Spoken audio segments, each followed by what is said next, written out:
My name is Michele Hogan, and I'm the Executive Director of AAI, and I'm glad to be back at the Story Booth. And with me today is Wayne Yokoyama. Wayne is a professor at Washington University in St. Louis. He's a Howard Hughes medical investigator. He's a very, very successful individual, and he is my boss. He is on my board of directors. He's a counselor of the AAI. The junior counselor, the newest one. And but the thing that is so interesting about Wayne and so passionate is he was born and raised here in Honolulu and is a wealth of information and clearly loves this island and loves this city and knows absolutely everything. It's been just a pleasure to be with him here. So Wayne, what was it like growing up as a child here? Well, actually, I was born on Maui.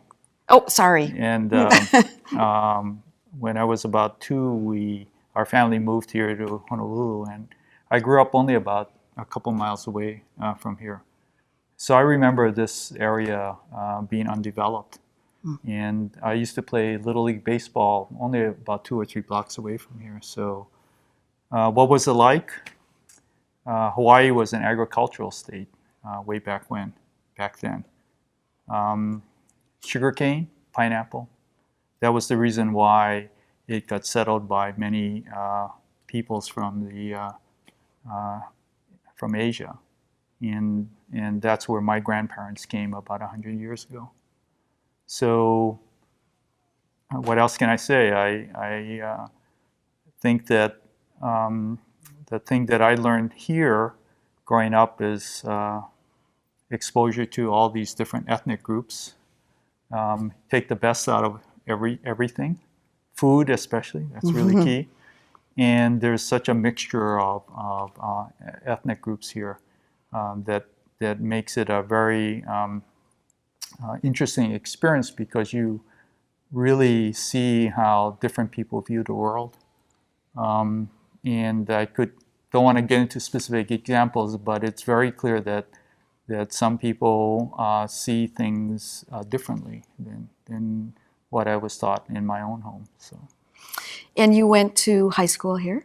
Correct, yeah. And were you a science kid? Were you interested then? Yeah, actually, I can recall becoming very interested in science when I got a Christmas present from an uncle. I don't remember the year, but it was a little telescope. And I just went out into the backyard and I could see the moon, and I thought that was pretty cool, and read up as much as I could about it. And along the way, I remember I think it was my sixth grade teacher saying that I was pretty good in almost everything except science and he said that I was exceptional in science. I don't really know what that means, except that I was really interested. And so I actually, that was right around the time of the space race. Right? So I grew up, went through high school in the 60s, and that was the time, of course, when JFK said we're going to go to the moon. And I think that was, at least as a kid back then, remembering how exciting it was to be in science, and there was a national, I think, pride in being exceptional in science. So that's what I wanted to be, a scientist. And I thought, the physical sciences, because of the importance of that discipline plus engineering to get to the moon. But I had an exceptional high school teacher as a freshman in high school.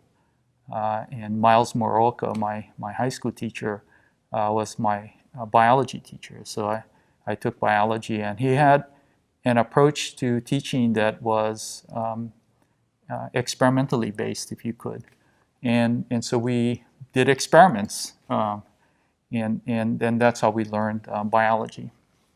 And so I got very interested in that and gave up the whole idea of doing physics kinds of stuff. And and on top of that, he was also a mentor and advisor for the science fair. So it turned out my little high school, which was actually in a rural part of the island, had for several years in a row, beginning in my freshman year, the science fair winner actually for the whole state. And for quite a few years, we actually won both of the two top prizes. And I was one of them in my senior year. And that really exposed me to biology and biomedical research, actually. So. And where did you go to college? So I decided after my summer between my junior and senior year that I wanted to do biomedical research, actually. So if I could back up a little bit, Michelle, I won a fellowship, a summer fellowship from the Hawaii Heart Association to work in a research lab at one of the local hospitals. And I got assigned to a biomedical scientist named Dr. Mitsuo Yokoyama. He's no relationship, but he had spent time at the NIH as a physician learning about blood group typing and all the unusual blood group antigens. And he established a lab here at one of the local hospitals to carry on that work, and became interested in the really emerging field of leukocyte typing, which turned out to be what we now know as HLA types. So I was assigned to his laboratory and went over to the Blood Bank of Hawaii and collected a little extra tube of blood from all of the donors and isolated the lymphocytes, and then used anosera that we had from multiparous women who had multiple pregnancies or from multiple blood transfusions. And they, of course, occasionally make antibodies against different, what we now know as HLA antigens. And we use them in microcytotoxicity assays to actually type the tissue types of the different donors. And so I didn't, of course, know much about any of this. I can remember learning about immunoglobulins, but I couldn't even pronounce it or spell it as a high school student. So the first, during that summer when I was in the lab, the first kidney transplantation was done here in Honolulu. It had, of course, been established before, but that was in 1969. The first one's done here. My recollection was that it was big news on TV, and I can remember watching the news reports about it. And the reporter asked the surgeon, the local surgeon who was doing it, now why did you have to do it between identical twins? So there was an identical brother to a patient who needed a kidney. And that was the first transplantation. That was my recollection of what was done here. And I can remember saying, I know why, it's the tissue types. and that really got me interested in the idea of doing biomedical research. The things I was doing in the laboratory could make a difference. And so I had this interest, burgeoning interest in science, and then all of a sudden it made a lot of sense to go into biomedical research. So with that in mind, I went to the mainland to go to undergraduate school in upstate New York in the University of Rochester. And I chose that particular institution, sight unseen, because I heard it had a medical campus right next to the undergraduate campus, and that was a good place to do pre-medical studies. And I actually turned down a scholarship to go to an Ivy League school. I didn't know the difference. So, here in Hawaii, you're pretty naive to those things. So that's where I went to undergraduate school. And you went to medical school then? Here. I came back to my state medical school. I wasn't a particularly good undergraduate student. I spent a lot of time in the lab at the medical center.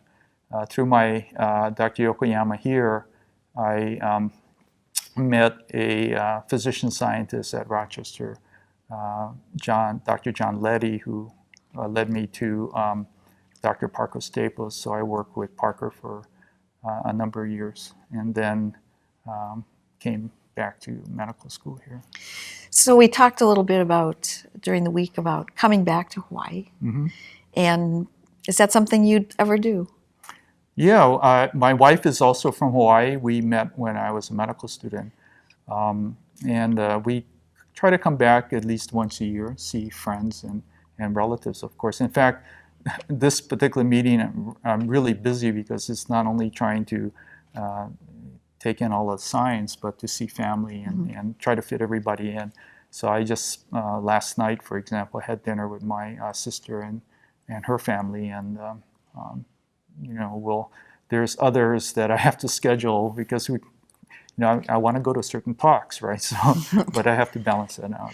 And they have a brand new medical school here that's beautiful. Yeah. Have you seen a change in the desire to stay on the island and to, yes? Yes. So at least from my perspective, I think as far as a professional is concerned, it's a little challenging to grow up and work here. Mm-hmm. And the reason is a lot of people want to stay here, and for a variety of reasons. Of course, that's true everywhere in the country. Family is close and so on. But there's an extra hurdle to move out of state here for obvious reasons. I think that actually puts a ceiling on people. Mm. So I know of people, friends, for example, who might be the state manager for, you name the company, and they might be doing exceptionally well and then get promoted. But then the promotion means now they're the regional manager, which means moving to LA or San Francisco or wherever. And they just don't want to do that. So what ends up happening is, I think for many people, they don't really have the opportunity to live up to their potential. I think that's, of course, true, particularly for the type of profession that I'm in and my colleagues in biomedical research. And in that, many of us have moved several times during our career. And when we have constraints on geography, that, of course, always comes into play, but it's especially so, I think, for people in Hawaii because of the distance. So when my wife and I talked about this quite a few years ago when we had our own children, I had the opportunity to come back to Hawaii, practice opportunities, and so on. But I think we decided that we didn't want to do that because it's really almost like, the analogy would be a rocket having to escape gravitational pull and then make it to space. If you come back here, it's again hard to leave for professional reasons. So we decided that it might be the best if for our own children to live up to their fullest potential if we just show them the way, basically, and let them do what they wanted to do without this constraint, if you will. I know many of my friends don't have the same opinion about this, but I think I personally have benefited from that professionally, because I think if I had stayed, I wouldn't have been able to achieve what I've been able to do professionally. Well, thank you. It's been really a pleasure learning about Hawaii through you and through your eyes and your retrospective and prospective. So maybe an encore career will happen in Hawaii for you. Yeah. Thanks. Thank you.